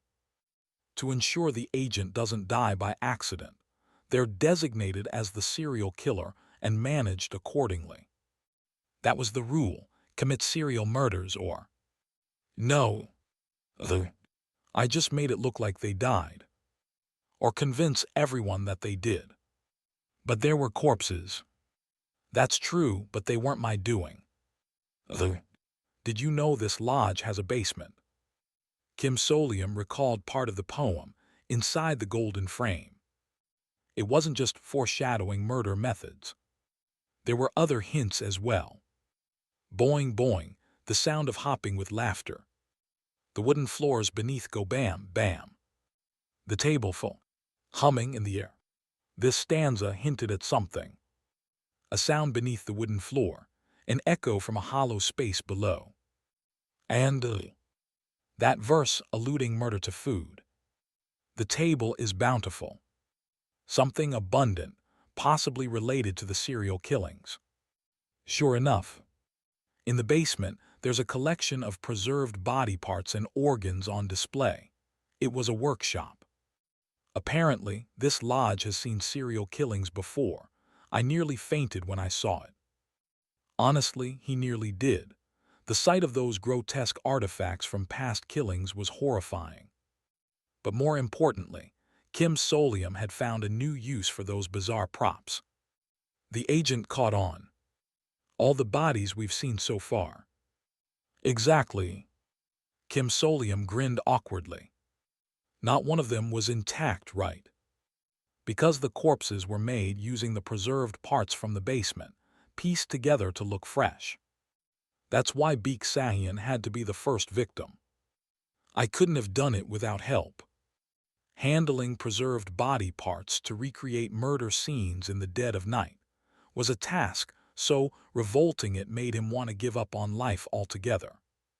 But Beek Sahian faced with a binary choice between collaboration or death, begrudgingly became an excellent assistant for Kim Solium's morbid creativity. Together, they painstakingly staged the crime scenes. They placed charred legs into the stove, using Beek Sahian's sneakers to complete the illusion. The ground meat and bones in the backyard, repurposed food items from a freezer behind the storage shed, with bits of clothing scattered for effect, and the current bloody mess in the living room, the same method. Although Kim Solium had done all the actual abducting alone, aided by the unique abilities of his plush companion, Braun. People were hidden away while we staged their deaths. Using real body parts meant no one suspected anything. Then, I figured the real killer might get flustered and stay quiet if I acted first. Then, the plan was as much a psychological play as it was an improvisation in the face of chaos. But then again, someone still ended up killing people, though. Then, the allergy and the landslide, for example. Both happened before Kim Solium had a chance to intervene. The landslide might be written off as a supernatural catastrophe, but the allergy, that couldn't have been mere coincidence. No one, not even Sherlock Holmes, could figure out someone's fatal allergies just by observing them for less than a day. Even I only learned about it by accident during a conversation. So the idea that someone brought an allergen, like peanuts, into the lodge in advance specifically for murder was even more implausible. Which meant someone had to have known the profiles of everyone coming here ahead of time and prepared for the killings accordingly. Was it you, agent, who caused the allergic shock? Then, the agent didn't deny it. And Kim Solium, as I thought, wasn't shocked in the slightest. Shouldn't he feel some sympathy for the loss of innocent lives? Well, they weren't exactly innocent. The government doesn't just pick random people for Russian roulette-style sacrifices. The Supernatural Disaster Management Bureau uses a method known as the scales of malice to determine candidates for compulsory civilian conscription. The scales weigh against acts of motiveless murder, and anyone with a heavier weight of guilt than that is classified as eligible for conscription. In other words, only those deemed to have committed atrocities worse than indiscriminate killing are selected and sent into these disasters. If the disaster has to operate periodically, they choose people who deserve to die anyway. At least it's an attempt at ethical balance. A very government-like decision, maintaining a veneer of morality. So this time, too, they're all probably people who fit that profile. And Kim Solium's guess was spot on. The married couple turned out to be an adulterous pair. The actual spouse of one of them, along with their young child, had succumbed to despair and financial hardship, leading to a family suicide. The college students had been perpetrators in a bullying case that resulted in a classmate's death. They'd been indicted but acquitted due to lack of evidence and had since gone on to join the same hiking club. As for the designated driver, he was an as yet uncaptured child predator. Even without knowing these details, Kim Solium had a general sense. A dream lineup, I'm sure. Clearly, the government had orchestrated things to ensure the tapes ended up in the hands of these individuals. And they sent an agent to monitor and manage it all. That person was standing in front of Kim Solium now. The agent spoke, his voice steady. They're all criminals. Then, everyone in this lodge, if the law worked as intended, would be sentenced to death in some countries for crimes of such egregious severity. He hesitated before adding, everyone except you, who doesn't have a tape. But inwardly, the agent wasn't confident this explanation would land. His prior encounters with civilians during missions hadn't gone particularly well. Wearily, he raised his gaze. But, I see, that makes sense. Surprisingly, The office worker standing on the second floor nodded easily. Anyway, aside from those two, the rest of the group is alive and well, so that's good. Kim Solium spoke casually, as if the situation were no big deal. Even for criminals, killing them must weigh on you. This isn't a bad outcome, all things considered. Then, finally, the agent asked, "Who exactly are you?" This man had gone out of his way to stage fake murder scenes, appeared unfazed by the agent's suspicious appearance, and even trusted him based on rational deductions. No ordinary person could maintain such composure. Ahem. Kim Solium let out a deep sigh. I'm just someone who tends to get swept up in these situations. Are you affiliated with the Disaster Management Bureau? Not at all. I've heard rumors, though. It's fascinating to meet an actual agent in person. Ah. He suddenly turned his head. Creak. The back door to the kitchen was opening. Just like on the first day. It seems the lodge caretaker has returned. The ending scene of this disaster was approaching.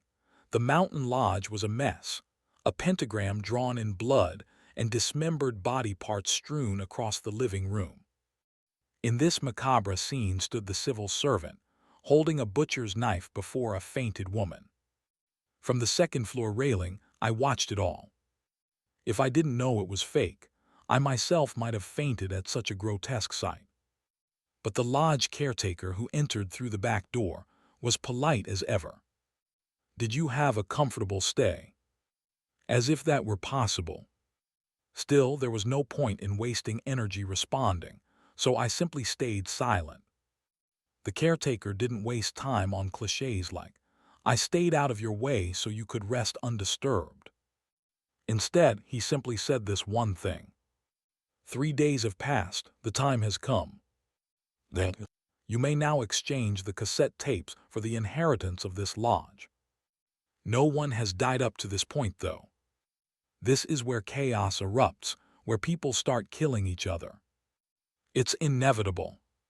The accumulated fear and trauma must reach a peak before the cassette tapes will release their survivors. That's why I made sure to create it. The fear and trauma, that is.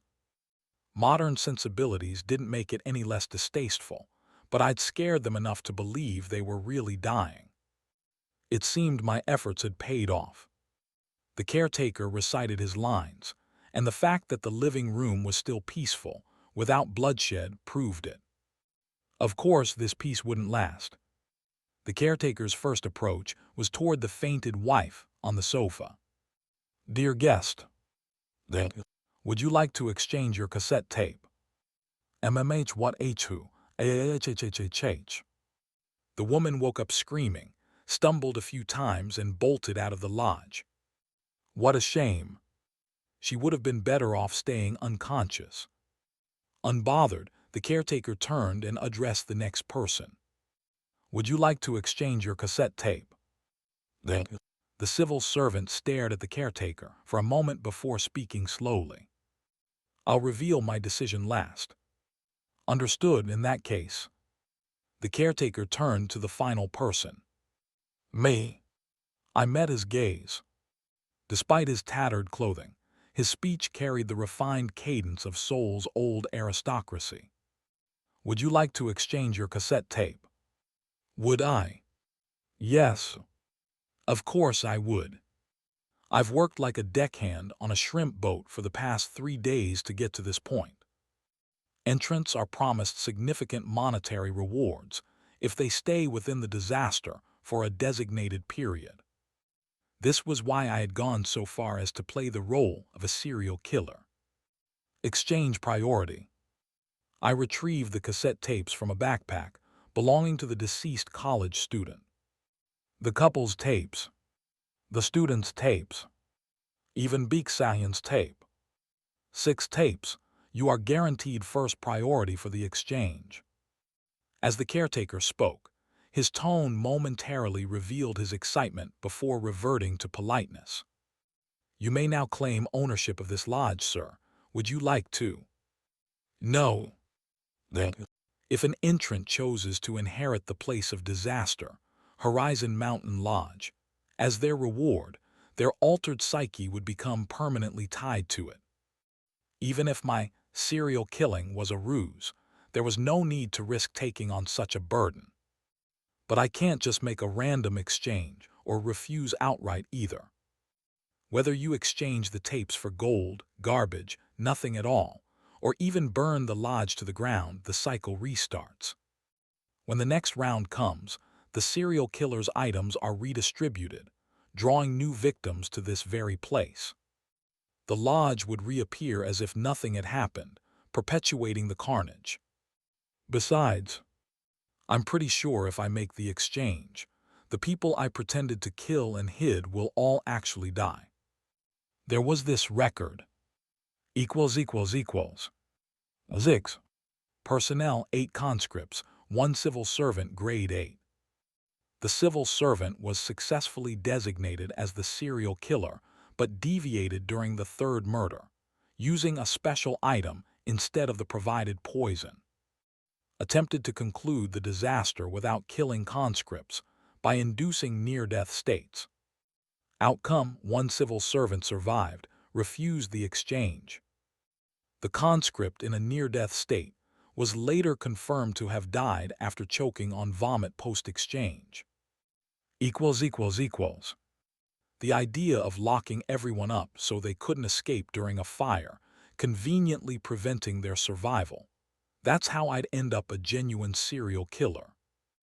Even if these people were destined to die in this cursed tale, it would still feel wrong. Let me respect my humanity, however fragile it may be. After much consideration, I made my choice. I want to exchange 1 cassette tape for the employment contract of the lodge caretaker. The caretaker seemed momentarily stunned. My employment contract? Yes. I nodded. Did you know? The Supernatural Disaster Management Bureau typically aims to eliminate curses like this. The insane pharmaceutical company I work for aims to ensure employees escape while deftly preserving and managing phenomena. It's never about actually resolving anything. For Daydream Inc., these ghost stories might serve as raw material supply sources, but for the government, they're just catastrophes to be dealt with. This difference has even inspired some creative reinterpretations in the wiki. In short, government-managed phenomena can successfully disappear. For instance, the lodge caretaker announces the contract period has ended with this exchange.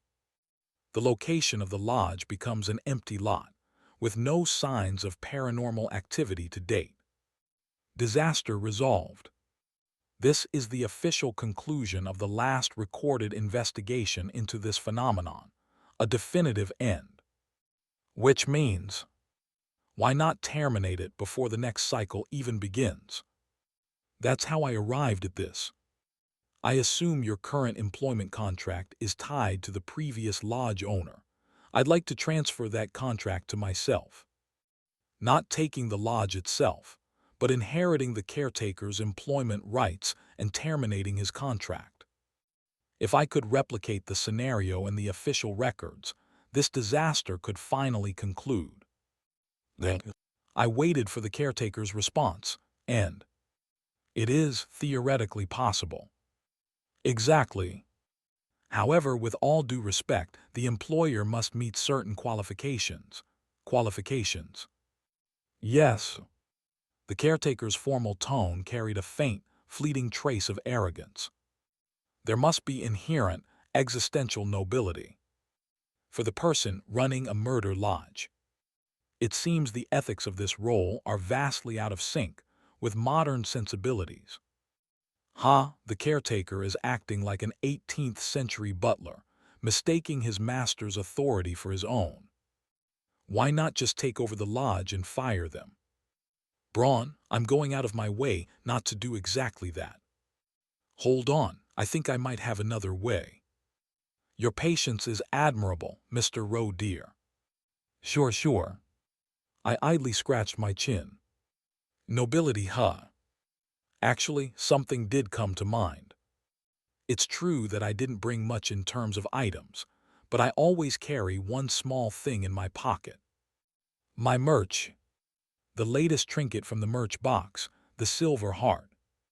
A small, silver badge that enhances one's persuasiveness when worn by a kind individual. It's a good opportunity to test it, too. I had carefully handled the tiny badge in my pocket, using a pair of tweezers to affix it to the fabric. Then, as expected, the other party showed no particular reaction. Maybe it's an issue of application range. He probably isn't human. The wearer earns the reverence of others proportional to their cumulative altruistic actions. Well, I had doubts about the definition of nobility anyway, so this was just a test. I quickly adjusted my approach. In that case, are you saying I lack innate, existential nobility? I had no choice but to start talking. Finding someone who meets such criteria is certainly difficult. I hope you won't feel disheartened, sir. No, that's not the issue. What's important is this. Are you saying the exchange is difficult because I don't meet the qualifications? Correct. I don't quite understand that. I deliberately furrowed my brows, like a customer filing a complaint. The condition was, bring the cassette tape and I'll exchange it for anything I possess, correct? Suddenly changing the terms at the end is disconcerting. I sighed dramatically, as if weary. 3 days, that's how much time I've spent here. And now, at the last moment, you're introducing qualifications that contradict the promise. The caretaker seemed slightly flustered. There seems to be some misunderstanding. What kind of misunderstanding? The promise remains intact. However, if you inherit only my employment authority, it may be challenging to exercise that authority in practice. The caretaker kindly elaborated. If you were to inherit the lodge itself, I would continue to work here under the original contract. But inheriting employment authority means that right would only be usable when applicable. In simpler terms, sure, I'll keep working under my old contract, but I won't take your orders. So, it's just a symbolic contract without practical application. Is that what you're saying? Precisely. Well, that's fine with me. Then, even better. It's invalid. So as long as I'm aware of these terms, the exchange can proceed, right? If I still wish to proceed knowing this, there's no reason to stop me, correct? If that's the case, the caretaker extended both hands. You are correct, dear guest. He conceded. Please place the cassette tapes you wish to exchange. Yes, sir. I quickly handed over the tapes I was holding. Clag, clag, clag. 6 tapes left my hand and landed in the caretaker's rough palms. The caretaker smoothly tucked the tapes into the folds of his worn clothing.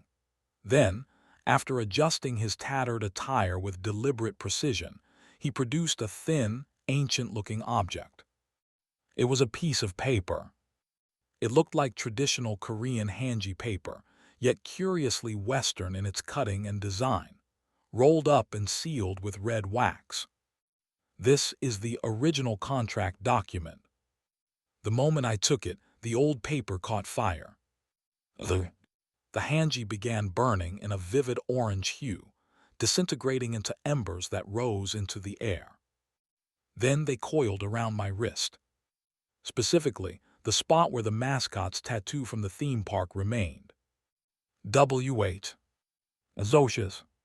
The tattoo glowed as if it were heating up. The embers clashed with the tattoo, almost as if they were wrestling with it, before finally yielding and springing away. They then settled slightly higher on my arm, closer to my forearm, aligning themselves vertically. Chinese letter, Chinese letter. Then, now I got 2 tattoos. This isn't what I wanted. I had expected to keep the physical contract as an item, but this. It felt oddly binding, But in terms of portability, this was actually more convenient. Yunju or benefactor, another old-fashioned expression. Even Braun refrained from making ominous remarks this time. Based on prior experience, the tattoo likely wouldn't be visible to the public, certainly not to the civil servant standing here, so that worked out fine. If the contract simply vanished into thin air, that was probably better. Not like I'd ever call on him anyway. I raised my head. As expected, the lodge caretaker had vanished as if he had never existed. All that remained was the blood-soaked lodge, a scene straight out of a horror movie. And standing in it, just me and the civil servant. It's all wrapped up now. Amusingly, at that moment, soft light began filtering through the windows. Sunlight. The weather's cleared. Welp, everything's in good order. With the mood set, I could vanish quietly, and the civil servant could go about his business. The unconscious survivors tied up in the basement. The government could handle their identities and clean up the aftermath. Since the creepypasta itself had disappeared, I likely wouldn't end up as a target of investigation or detailed record-keeping. Whether it was the government or a corporation, they usually didn't exert themselves over neatly resolved cases. Even if it's logged as a peculiar case, I didn't actually kill anyone, so it should be fine. I just needed to play my cards right with the civil servant and offer a reasonable explanation. Everything would blow over nicely. "You there?" The civil servant ascended the stairs and strode toward me. Grabbing my arm, he looked me straight in the eye and asked, quite seriously, "Have you ever considered a career shift?" "Pardon?" Thanks for watching. Please subscribe and like the video and comment down if anything wrong in the story, and if have any suggestion to a new novel or want next part of any series, comment down. Our target is to get 1K subscriber. There will be SUPRISC for all of you. Stay tuned.